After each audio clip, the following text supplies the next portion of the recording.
So why do you do competitive eating? This has been the most difficult question that I've had to answer in the last 2 years. And it's also been the most frequent question that I've been asked. What I can say, however, is that in the last 2 years, competitive eating has truly and positively impacted my life and has been life-changing. It may sound like a stretch to say it's life-changing, but I'm a believer that anything you care about and that you spend time on can be life-changing. And I've found 3 principles from competitive eating that I think anyone can apply to their own life and have a positive impact from doing so. Now, before I can answer that question of why competitive eating, I need to provide some context and walk you through how I got into competitive eating in the first place. Oh, and also, side note, that slice of pizza that you saw in the thumbnail, I actually decided to speed eat it. So you'll be able to see me attempting to eat that slice of pizza really fast throughout the video. So keep an eye on that. As we go through the video, you'll get to see how fast I was able to do it, or not. So growing up, I was always the skinny kid. So naturally in high school, I took to bodybuilding in an immaculate attempt to get big.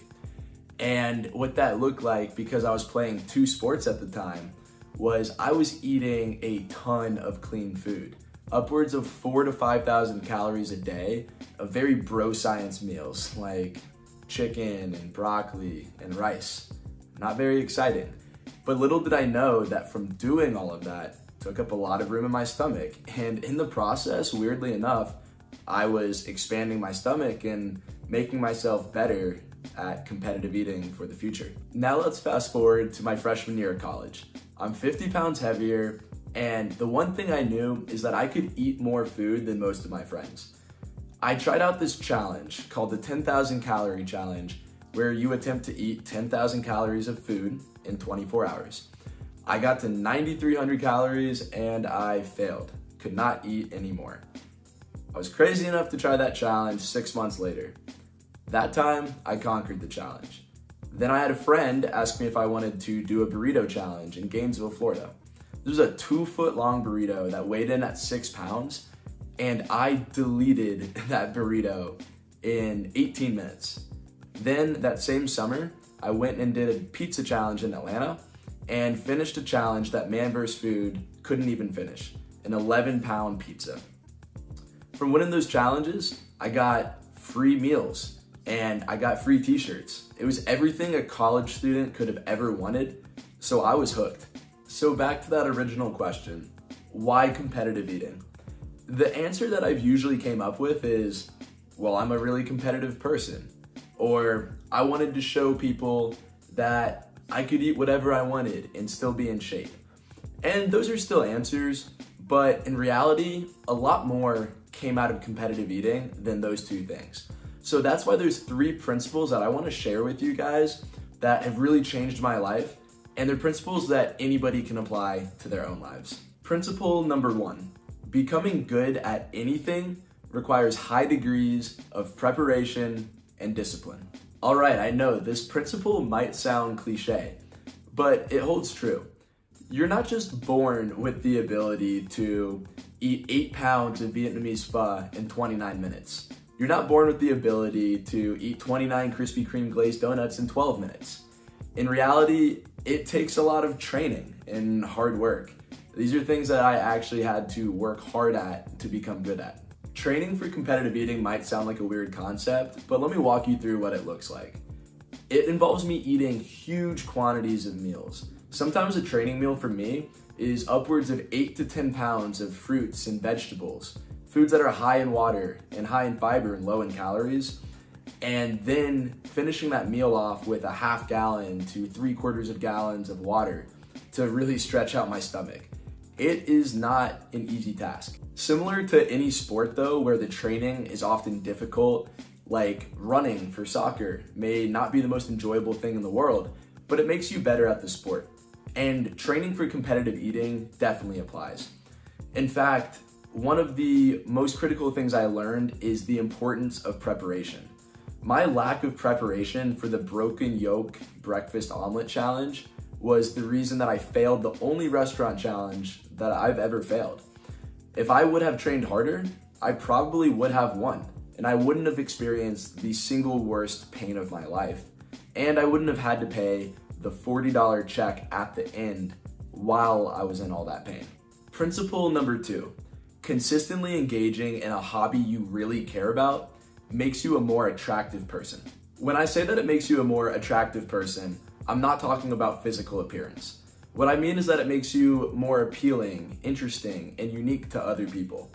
When you really care about something, oftentimes other people gain an admiration and a respect for what you're doing, and ultimately for you. I've noticed that people really gravitate to those that they find interesting. And a lot of times you can be interesting through really caring about a hobby, and especially so if it's a unique hobby. For me specifically, this happened to appear a lot in my internship. When I did an internship for a Fortune 50 company last summer, I introduced myself and I said that my fun fact was that I'm a competitive eater. Everyone in that office of 100+ people knew me as the intern eater guy, and they all remembered me. And that helped me a lot. In fact, I gave my final internship presentation all related to competitive eating as it related to my work. And it stood out. And because of that, it actually led to my first job offer with the company that I'm working with today. Principle number 3, it's okay to go extreme in life. Just make sure you recover properly.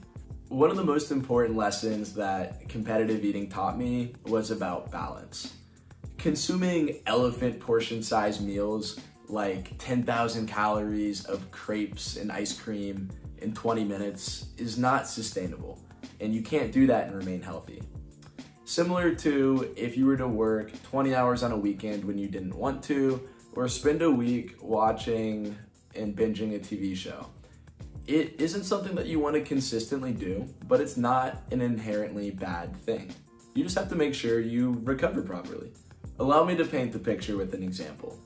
The last challenge I did on my YouTube channel, I attempted to eat 20,000 calories of food in 24 hours when I was raising money for a philanthropy. I ended up consuming 13,000 calories in 24 hours, and I did not feel good. But I had to make sure I did all the right steps and recovered properly to make sure I maintained being healthy as an individual. So in the days thereafter, I finished the challenge and I didn't eat for 36 hours. I fasted because I wasn't hungry. And then the meals after were largely vegetables and fruits and whole foods. I make sure to eat really healthy after a challenge, and in the long run, I actually end up balanced. Let me walk you through a crazy example of balance in competitive eating. Before preparing for a challenge, I actually will fast for about 24 hours to make sure that I'm hungry enough and have enough room in my stomach for a challenge. So that's one day of no eating. Then let's say in the challenge, I eat 9,000 calories in 30 minutes. Well, I'm gonna be so full that I probably won't eat for at least another 24 hours. Across the course of those 3 days, I'm eating about 3,000 calories a day. If I exercised every single day and I'm eating healthy and then a caloric deficit the rest of the days that week, I'm actually losing weight in that week. And that's just how the math works. So it is okay to go extreme sometimes. You just have to recover properly. So if you find that you had a bad week, you weren't as productive as you wanted to be, or maybe you ate 6 bowls of ice cream, you have plenty of time to recover. Just make sure you do so and you'll really reward yourself for it later. So to recap, those were the 3 principles that taught me the most and that were life-changing from competitive eating.